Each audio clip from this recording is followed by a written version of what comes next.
स्वागत है आपका मॉडर्न एक्सपीरियंस में। मैं मुजीबुर रहमान अफजलपुर। आइए देखते हैं आज की ताज़ा खबर।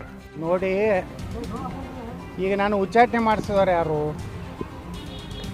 ಅವ್ರದಂತೂ ಚುನಾವಣೆ ಇಲ್ಲ. ಇದು ಭಾರತೀಯ ಜನತಾ ಪಾರ್ಟಿ ಚುನಾವಣೆ ಮತ್ತು ವೀರಣ್ಣ ಚರಂತಿಮಠರು ನಮ್ಮ ಅತ್ಯಂತ ಆತ್ಮೀಯರು. ನಮ್ಮ ಕಷ್ಟ ಸುಖದಾಗ ಯಾವಾಗಲೂ ನಮ್ಮ ಜೊತೆಗಿದ್ದಾರೆ. ರಾಜಕಾರಣದಾಗ ನಮ್ಮ ಹಿಂದಿನ ಜೀವನದಲ್ಲಿ ಯಾರ್ಯಾರು ಸಹಾಯ ಮಾಡಿರ್ತಾರೆ, ಯಾರು ಕಷ್ಟದಾಗ ಬಂದಿರ್ತಾರೆ, ಯಾವ ಪಕ್ಷ ನನ್ನನ್ನು ಬೆಳೆಸೈತಿ, ಇವೆಲ್ಲನೂ ಮನುಷ್ಯನ ಬಳಿ ಕೃತಜ್ಞತೆ ಇರಬೇಕು. ಯಾವುದೋ ಒಂದು ಕುಟುಂಬದ ಸಲುವಾಗಿ ನಾನು ಪಕ್ಷಕ್ಕೆ ದ್ರೋಹ ಮಾಡೋದು ಅಥವಾ ನನಗೆಲ್ಲ ಉಪಕಾರ ಮಾಡಿದಂಥ ಜನರಿಗೆ ನಾನು ದ್ರೋಹ ಮಾಡಿದ್ರೆ ರಾಜಕಾರಣ ಮಾಡೋದ್ರಾಗ ಅರ್ಥ ಇಲ್ಲ. ಈಗ ಅವ್ರು ಹೇಳ್ತಾರೆ ಸಿದ್ದರಾಮಯ್ಯನವರು ಎಂ ಬಿ ಪಾಟೀಲ್ ಹೇಳ್ತಾರೆ ಮಾನ ಮರ್ಯಾದೆ ಇದ್ರು ಹೋಗಬಾರ್ದು ಅಂತ. ಸ್ವಾಭಿಮಾನ ಇದ್ರು ಅವರು ಎಂ ಪಿ ಪಾಟೀಲ್ ಸ್ವಾಭಿಮಾನ ಇದ್ರಿ. ಇಲ್ಲಿ ಒಬ್ಬ ಹಚ್ಚಡ ಶಿವಾನಂದ ಮಂತ್ರಿ ಅದಾನಲ್ಲ ಬಾಗೇವಾಡ್ಯಾಗ, ಅಲ್ಲಿಯೂ ಅವರು ಪ್ರಚಾರಕ್ಕೆ ಹೋಗಬಾರ್ದು. ಯಾಕಂದ್ರೆ ಅಲ್ಲಿ ಬಬಲೇಶ್ವರನಾಗ ಹಚ್ಚಡೋದು ಅವ್ರು ತಮ್ಮಂದೇ ಮಾಡ್ತಾರೆ ಎಲೆಕ್ಷನ್. ಹೀಗಾಗಿ ಎಂ ಪಿ ಪಾಟೀಲ್ರು ಸ್ವಾಭಿಮಾನ ಮತ್ತು ಅವ್ರಿಗೆ ಮೋಸ ಮಾಡಿದ್ರೆ ಅವರೂ ಹೋಗಬಾರ್ದು. ಇನ್ನು ಮುಂದಿನ ಚುನಾವಣೆ ಅವ್ರನ್ನ ಸೋಲಿಸ್ಬೇಕಲ್ಲಿ, ಇಬ್ಬರು ಕಂಪ್ನಿ ಸೋಲಿಸ್ಬೇಕು. ಅವ್ರಿಗೂ ಸ್ವಾಭಿಮಾನ ಇದೆ. ಯಾಕಂದ್ರೆ ಎಂ ಪಿ ಪಾಟೀಲ್ ಸೋಲಿಸ್ಬೇಕಂತೇಳಿ ಅಲ್ಲಿ ಅಣ್ಣ ರಾತ್ರಿ 1 ಗಂಟೆಗೆ ಮುಸುಕದಾರಿಯಾಗಿ ಹೋಗಿ ಪ್ರಚಾರ ಮಾಡೋಣ ಎಂ ಪಿ ಪಾಟೀಲ್ ವಿರುದ್ಧ. ಹಾಗಾದರೆ ಸ್ವಾಭಿಮಾನಿದ್ದ ಎಂ ಪಿ ಪಾಟೀಲ್ರೆ ನೀವು ಅಲ್ಲಿ ಹೋಗಬೇಡ ಅಂತ ನಾನು ಅವರಿಗೆ ಆಗ್ರಹ ಮಾಡ್ತೀನಿ. ನಾಟಕ ಮಾಡ್ತಿದ್ದಾರೆ, ಮರಳಿ ಬಿಜೆಪಿ ಹೋಗಿ ಯತ್ನಾಳ್ ರೀತಿ ಎಲ್ಲ ಮಾಡ್ತಾರೆ. ನೋಡ್ರಿ, ನಾನು ಯಾರ್ದು ಕೈ ಕಾಲು ಹಿಡಿದಲ್ಲ. ನಾ ಬಿ ಜೆ ಪಿ ಪ್ರಚಾರಕ್ಕೆ ಬರ್ತೀನಿ ಅಂತ ಹೇಳಿ ನಾ ಎಲ್ಲೂ ಹೇಳಿಲ್ಲ. ನಮ್ಮ ಹಿಂದೂ ಕಾರ್ಯಕರ್ತರು ಬಿ ಜೆ ಪಿಯ ಮುಖಂಡರ ಮೇಲೆ ಸ್ವತಃ ವಿಜೇಂದ್ರ ನಾಮಪತ್ರಕ್ಕೆ ಬಂದಾಗ 2028 next C M Basanagouda Patil ಅಂತೇಳಿ ಅವ್ರ ಮುಂದೆ ಬೋರ್ಡ್ ಹಿಡಿದು ನನ್ನ ಹಾಡ ಹಚ್ಚಿ ಜನ ಸಂಕೇತ ಕೊಟ್ಟಾರ.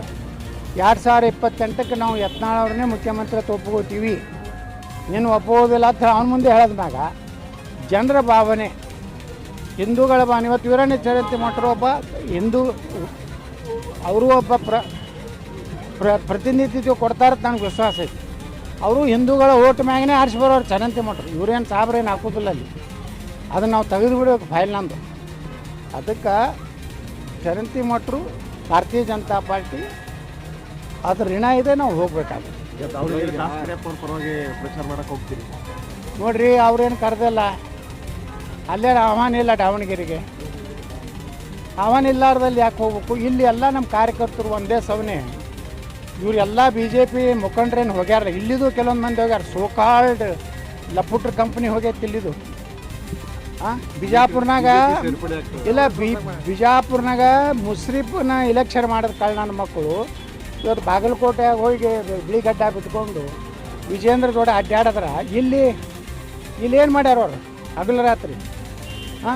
ಆ ಸೋಲಿಸಿದ ಗ್ಯಾರಂಟಿ ನೋಡಿ ನಮ್ಮ ಕಾರ್ಪೊರೇಟರ್ಗಳನ್ನೆಲ್ಲ ಸೋಲಿಸ್ಬೇಕಂತೇಳಿ ಆಟೋ ರಿಕ್ಷಾ ತೊಗೊಂಡು ನಿಂತ ಕಳ್ಳ ನನ್ನ ಮಕ್ಕಳೆಲ್ಲ ಪ್ರಚಾರಕ್ಕೆ ಹೋಗ್ಯಾರ. ಇವೆಲ್ಲ ನಕಲಿ ಬಿ ಜೆ ಪಿಯವರು ಪ್ರಚಾರಕ್ಕೆ ಹೋಗೋದ್ರಿಂದ. ಇನ್ನೊಬ್ಬ ಗ್ರೇಟ್ ಅದಾನ ಇಲ್ಲಿ ನಮ್ಮ ಜಿಲ್ಲಾದಾಗ, ಒಬ್ಬ ದೊಡ್ಡ ಹೋರಾಟಗಾರ, ರೈತ ಹೋರಾಟಗಾರ. ಅವಾಂತರ ಏನು ಅವ್ನ ಭಾಷಣ ಬಾ ಬಾ ಬಾ ಬಾ ತಾನೇ ಆರಿಸಿ ಬಂದಿಲ್ಲ, ಅಲ್ಲಿ ಹೋಗಿ ಲೀಡ್ ಕೊಡ್ತಾನೆ ಹೋಗಿ ಹೇಳ್ತಾನೆ ಅಂತ. ಈ ಕಳ್ಳರಿಗೆ ಹಂಗೇನು ಹೋಗೈತಿಲ್ಲ ಬಿಜಾಪುರನಿಂದ.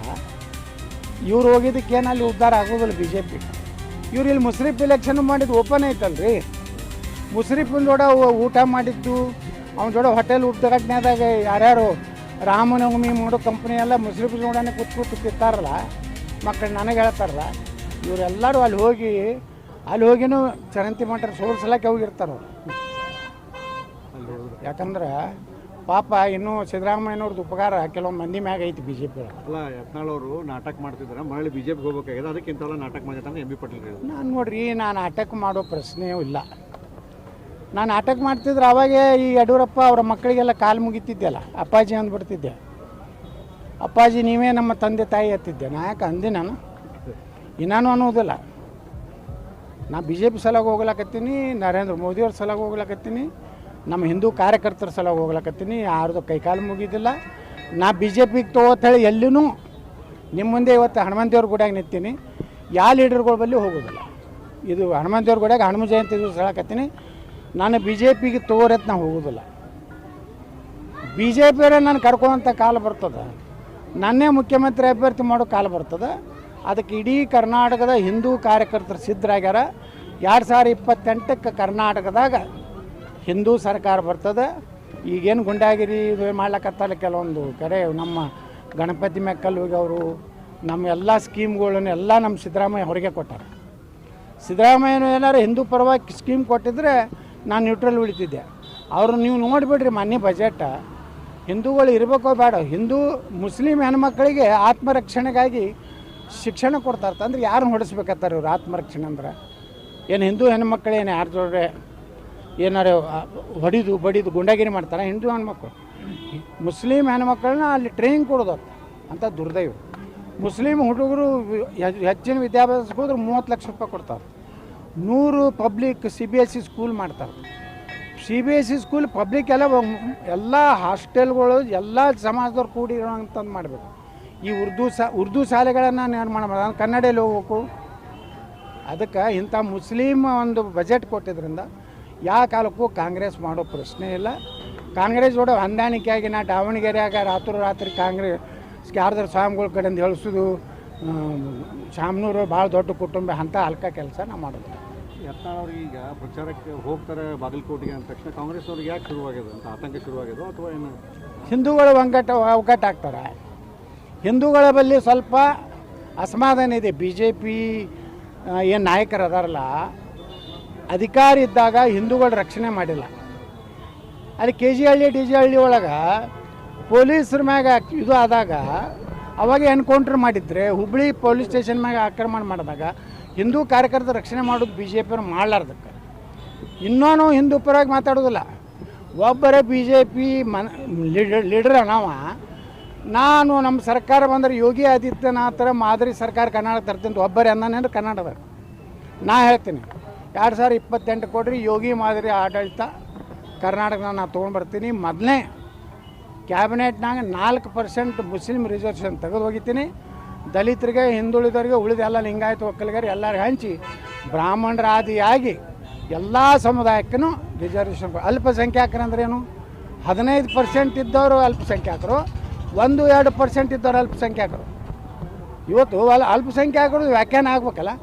ಮರಾಠರು ಅಲ್ಪಸಂಖ್ಯಾತರದಾರ, ಬ್ರಾಹ್ಮಣರು ಅಲ್ಪಸಂಖ್ಯಾತರದಾರ, ಕ್ಷತ್ರಿಯ ಸಮಾಜ ಅಲ್ಪಸಂಖ್ಯಾತರದಾರ, ಮುಸಲ್ಮಾನರು ಎಟ್ಟದಾರ 15-14, ಅವ್ರಂಗೆ ಅಲ್ಪಸಂಖ್ಯಾತರು ಆಗ್ತಾರೆ. ಆ ಅಲ್ಪಸಂಖ್ಯಾತರ ಪಟ್ಟಿಯಿಂದ ಬಿಡಬೇಕು ಅಂತೇಳಿ ನಾನು ನಿರ್ಣಯ ಮಾಡ್ತೀನಿ. ಈ ಅಲ್ಪಸಂಖ್ಯಾತ ಪಟ್ಟಿ ಒಳಗಡೆ ಉಳಿದೋದು ಏನೀಗ ಹಿಂದುಳಿದವರೆಲ್ಲ ಕಡಿಮೆ ಇದ್ದಾರೆ ಅಂದ್ರೆ ಅವ್ರು ಸೇರಿಸುವಂಥ ಪ್ರಯತ್ನ ಮಾಡ್ತೀವಿ. 100% ನೋಡಿರಿ. ಇವತ್ತು ಕ್ಷತ್ರಿಯರು ಅದು ರಾಜಪೂತರು ಬರ್ತಾರೆ, ಮರಾಠರು ಬರ್ತಾರೆ, ಇನ್ನಿತರ ಸಮುದಾಯಗಳು ಬರ್ತಾವೆ. ಅಲ್ಲಿ ಬ್ರಾಹ್ಮಣರು ಕರ್ನಾಟಕದಾಗ ಎಷ್ಟು ಅದಾರ? 2% ಅದಾರ. ಅವ್ರು ಅಲ್ಪಸಂಖ್ಯಾತರು. ಏನು 15% ಅಲ್ಪಸಂಖ್ಯಾತರು.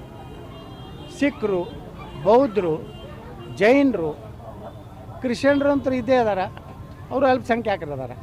ಈ ಎಲ್ಲ ಸಮುದಾಯ ಕೊಡ್ತೀನಿ. ಈ ಅಲ್ಪಸಂಖ್ಯಾತ ಪಟ್ಟಿನ ಮೊದಲು ತೆಗೆದು ಹೋಗಿತೀವಿ. 3 ಕಡೆ ಅವರು ಇದು ಲಾಭ ತೊಗೋತಾರೆ. 2Aದಾಗ ಲಾಭ ತೊಗೋತಾರೆ ಮುಸಲ್ಮಾನರು. 3B ಅದೊಂದು ಬೇರೆ ಮೈನಾರಿಟಿ 3 ಕಡೆ ಹೊಡಿತಾರೆ. 3 ಕಡೆ ತೆಗೆದು ಧರ್ಮಾಧಾರಿತ ಮೀಸಲಾತಿ ಇಲ್ಲ ನಮ್ಮ ದೇಶನಾಗ. ಬಾಬಾ ಸಾಹೇಬ್ ಅಂಬೇಡ್ಕರ್ ಅವ್ರು ಹೇಳಿದ್ದೇನೆಂದ್ರೆ, ಯಾವ ಜಾತಿ ಆರ್ಥಿಕವಾಗಿ ಸಾಮಾಜಿಕವಾಗಿ ಹಿಂದುಳಿದದ ಅವ್ರಿಗೆ ಕೊಡಬೇಕಂತಿದೆ. ಬಾಬಾ ಸಾಹೇಬ್ ಅಂಬೇಡ್ಕರ್ ಸಂವಿಧಾನವನ್ನು ಸಂಪೂರ್ಣವಾಗಿ ಕರ್ನಾಟಕದ ನಾನು ಜಾರಿ ಮಾಡ್ತೀನಿ.